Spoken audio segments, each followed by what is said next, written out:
Nandito po kami sa Aruga Wellness, ano ba to? Club? Oh. Ha?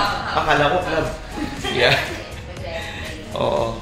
And ito po yung dalawa namin, kaya yung mga sumo wrestler po natin ngayon dito.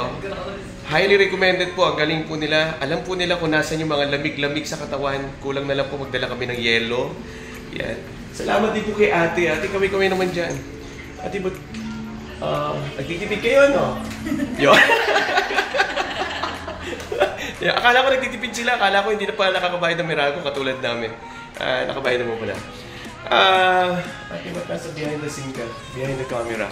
Ate, sige, invite po kayo. We're inviting you to visit us dito po sa Aruga Wellness Hub sa may Novaville. Yon, along Susana Road. Yeah, and thank you so much. Para-paraan lang po yan para sa susunod makalibre na po kami dito.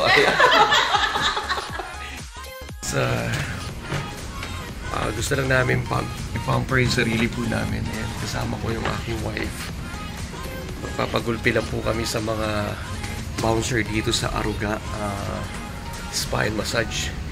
Highly recommended po ito. Sulit ito. Dito lang po ito sa may nung area nga ba ito?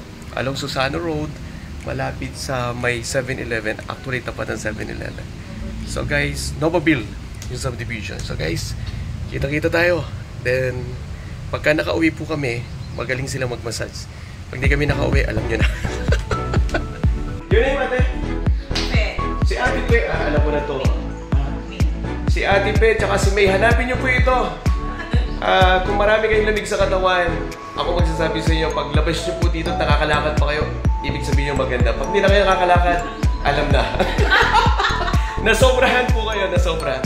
Siyempre po, kasama ko po yung aking manager, siya po yung nagbayad. Ayan.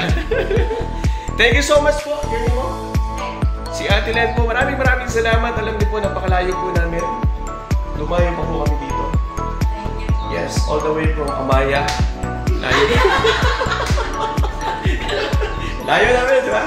Yeah, thank you so much. Bye-bye for now. RFID on board. God bless everyone.